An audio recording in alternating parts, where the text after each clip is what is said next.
What's good, everybody? It's your boy Rob back with another video. I'm here to talk to you about my first 2.5 days with the LG Velvet.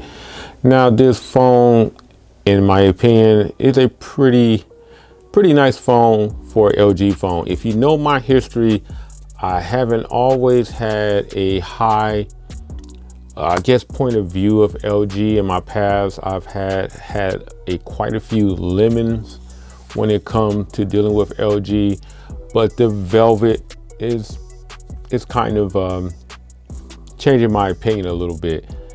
I do like the form factor of phone, very narrow phone when you're not using the dual screen case. The actual fingerprint sensor on there is pretty decent.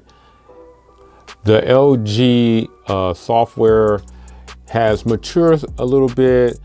The notifications is still a little bit on the cartoonish side, but I have seen some progression from, let's say, way back, like around the earlier LG days, where it was kind of, you know, the whole LG skin was a little bit on the immature side. But I have seen some progression, and that's also a good thing.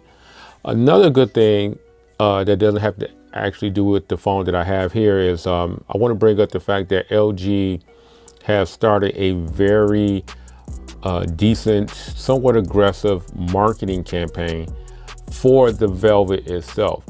So it kind of lets you know how important the Velvet is to LG, and as far as it succeeding. So that's another thing I'm kind of worried about going forward, is getting updates. Now, as far as the phone by itself, it is a little bit of a fingerprint magnet, but you know, what phone isn't these days? I do like the fact that it has the curved screen, which reminds me of the S7, but I did say in my unboxing that it will be pretty difficult trying to find a screen protector for this if you are the type of person who use tempered glass. If you use the plastic screen protectors, shouldn't have any problems, but for the most part, protecting this phone, I think should be priority number one for the owner, for somebody who decides to buy this phone. Now, the case itself, I really enjoy it. I really enjoy the fact that it does give you that dual screen feel to it, where you can really multitask with this display and the phone working hand in hand.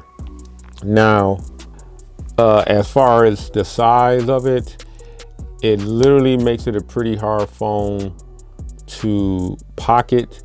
If you're the kind of person who wear a lot of, you know, narrow clothes, skinny jeans, those type of things, your better option may be your back pocket, but you got to be worried or always conscious that you can't sit on it. I don't know how much pressure this can take in general, but I don't think it can take the full weight of somebody sitting down on it and possibly damaging the display on the inside or cracking the actual case itself. Now, real quick, I want to compare this phone as far as size wise with some other phones. I have here the OnePlus 8, and I'm going to compare it from a size standpoint. The OnePlus 8 is a shorter phone than the Velvet. From a width standpoint, they're about the same as far as how wide the phone is. The OnePlus 8 and the LG Velvet do share some similar build qualities with that candy bar look. As far as weight wise, the LG Velvet actually feels lighter than the OnePlus 8. Now I have here the Google Pixel 3a XL. If you can find this phone out in the public, will be a good pickup. But when it comes to height, the Velvet is still a taller phone. When it comes to the width, the 3a XL is a wider phone. As far as just the initial weight, They feel very much the same when it comes to the weight of the phone. I don't have the exact weight, the actual measurements when it comes to weight. You can look those up on some some websites, and it'll give you a general idea of the actual weight. But just feeling how they feel while I'm holding them, they both feel about the same. Now let's do the Note 20 Ultra. Now from a height standpoint, both of these phones are the exact same height, and let's see if the width.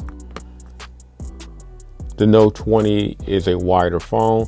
It's hard to find too many phones that can make the Note 20 look small. And most definitely from a weight standpoint, the Note 20 Ultra is a much heavier phone.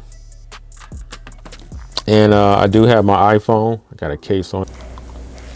From a height standpoint, the LG Velvet is a much taller phone. iPhone is much wider than the Velvet.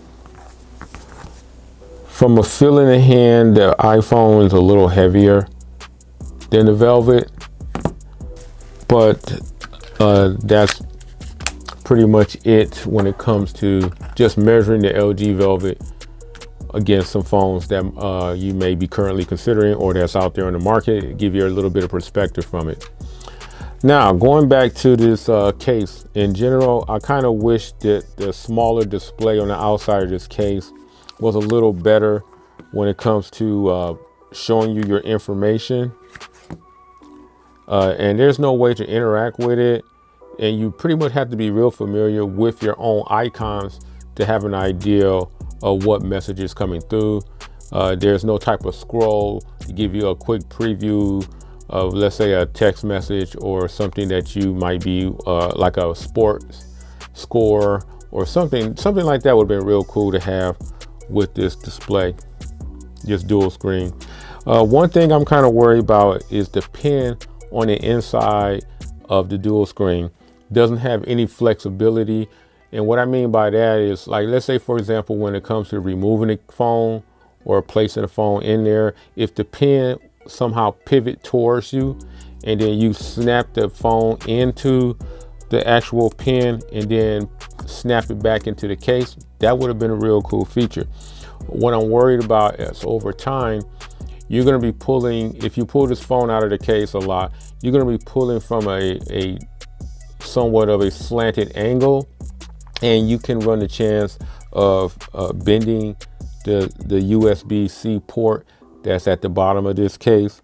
So you pretty much have to make up your mind if you're going to be rocking this a majority of the time with the dual screen or without it, in order to get some type of longevity out of it. The back of it is magnetic. The ridges on the back of the actual case, I kind of understand it's there for grip. It kind of makes the case looks a little tacky, but I can understand there might be some functionality with it. One thing I do notice is when you're bending the case, if you got the case open in like a book form, it's hard to reach the volume rockers, and it's hard to reach that the actual Google Assistant button also. I do like the way the hinge does flex all the way around, and it blanks the actual back of the screen off. You got the little floating icon off to the side that you can use to activate your dual display. Again, as far as just jumping from side to side, you can be looking at your Twitter feed, looking at YouTube. I mean, it makes for a much better experience with LG with the Velvet itself. Again, the bulk of the case, it's kind of hard to take a picture with this dual case on unless you're going to have it pretty much hanging in what I call like a tablet feature. You know, then you look like the person with the tablet taking a picture at the sporting events. But you know, you can bend it up a little bit, take a picture, and then have your picture that you just take pop down on your other dual display.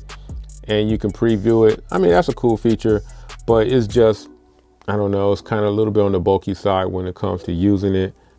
So with that, you know, you got to figure out if you're going to use your camera, are you going to use it with the case on or the case off? So I don't know. That pretty much does it with my first 48 hours with this LG Velvet. You know, I really like the phone. I mean, it's a cool phone. The features are nice. You know, LG skin is mature. The battery life on the phone is really nice. I haven't had any problems with the battery life. I mean, especially when you're using both of the displays, the battery life is really, really good. So if you're wondering about that, that's a plus also. Again, the display looks nice. The OLED display the colors are nice, popping. You get the right wallpaper there. You don't have no problems with it.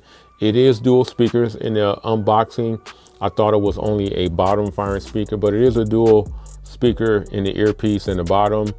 It's not as good as, in my opinion, Samsung. And to be honest with you, I actually think the Pixel 4a dual speakers might be a little better than this one. But, you know, I may have to see how that is and compare them both together and give you an idea and let you guys maybe choose it. I haven't done a speaker video in a while, so I may do one with this phone and the Pixel 4a. But yeah, that pretty much does it. First 48 hours, LG Velvet, great phone. I'm enjoying it. Can I recommend it? Yeah, I mean, I can recommend it, especially with a lot of the deals the carrier have. AT&T, T-Mobile, they all got a $10 a month plan with this phone. Can't beat that. So again, that pretty much does it. If you like this video, give it a thumbs up. Don't forget to subscribe to my channel. If you have any questions about this LG Velvet, please leave them down below. And other than that, catch everybody in my next video. I'm out.